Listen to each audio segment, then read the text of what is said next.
On Labor Day, Karen and I like to camp with good friends and family. This year we camped in Lassen National Park.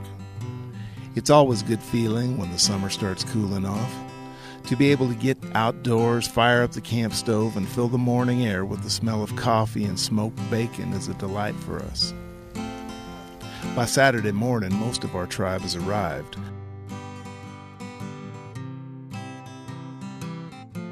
Along with relaxation and enjoying each other's company, preparing fine food has always been the major theme of our camping trips. I like watching people in the morning, waking up after spending a night sleeping in a tent. Their faces are puffy, but there's usually a smile of satisfaction for having survived a night without the usual comforts of home. Every year we pick a camping destination that is close to a river or a lake.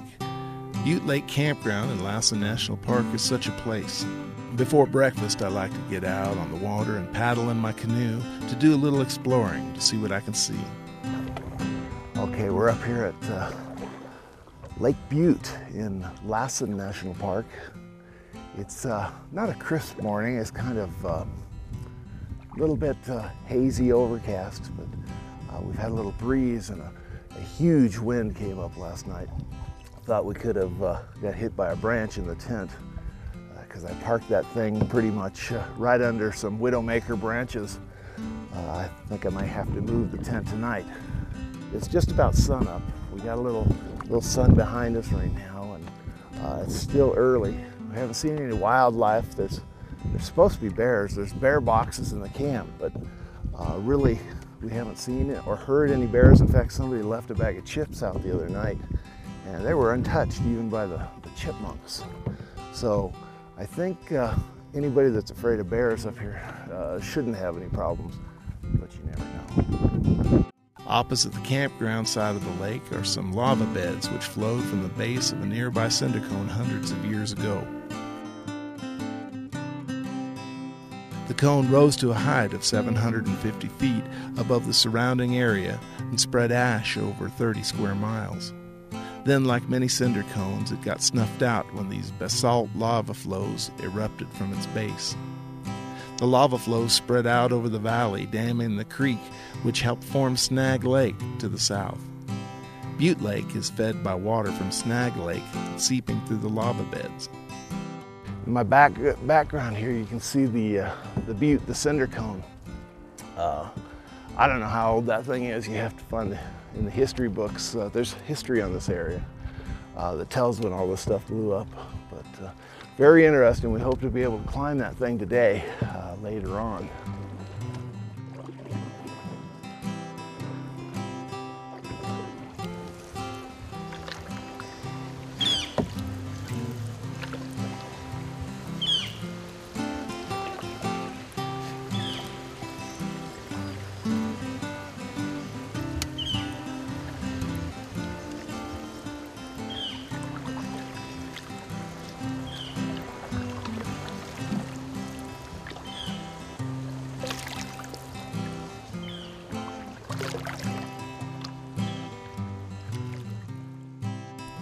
In the daytime around our camp, people just seem to be trying to figure out what to do without a TV, a dishwasher, or an office to go to.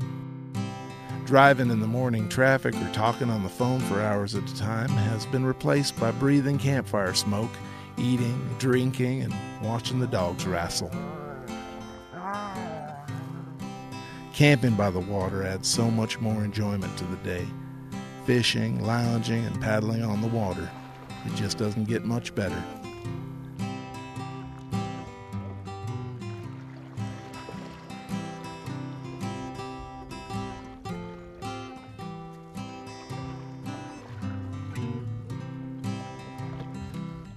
I'm thinking possibly going to catch a fish, but I think it's still nice out here, and the fact that I've seen Sue bait her own hook in 28 years of marriage is worth the trip alone. So, and she can cast now too, as you can see.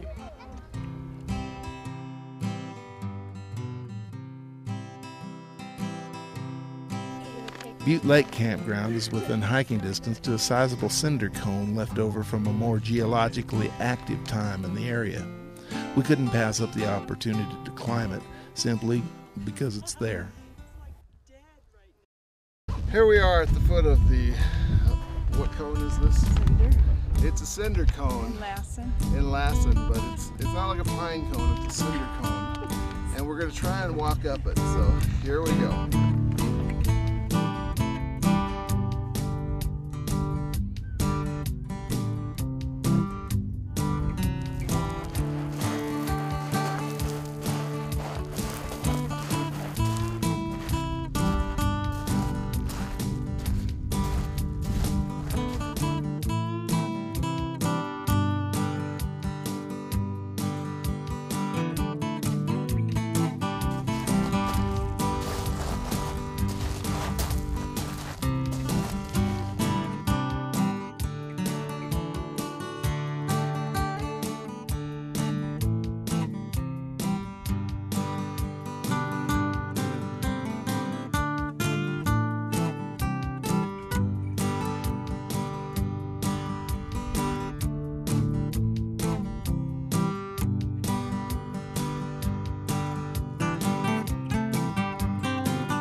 After a day of activity around the camp, our gourmet theme starts to kick in.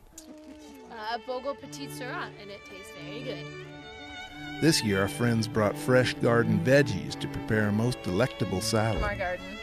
And the tomatoes came from Hot Springs, from Matthew's parents' garden. The zucchini came from the garden, Mexico, too. Did they? No, I don't think well, so. okay, good. After the coals are prepared, we cook succulent slabs of filet stuffed with blue cheese. I'm doing dishes. Night falls and the air gets cold. Those cleaning up the dishes enjoy the benefit of immersing their hands in the soothing hot water while the dishes get done. Our surroundings fade into darkness and more wood is placed on the fire. We're drawn into its light and warmth and each other's company. Ever notice how the senses respond differently in the outdoors? Smoky clothes smell good. Being exhausted from hiking and paddling around the lake feels good. The food tastes better and simple songs and music sound better and is easy to appreciate.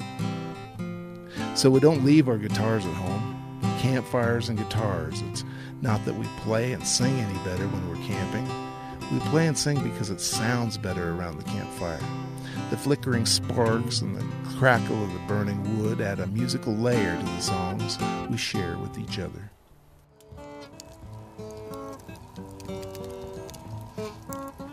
All day long I can hear people talking out loud.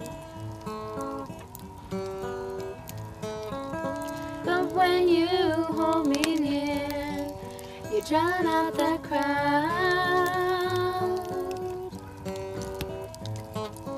Oh, Mr. Webster could never define what's being said between your heart and mine. The smile on your face lets me know that you need me. There's a truth in your eyes saying you'll never leave me. The touch of your hand says you'll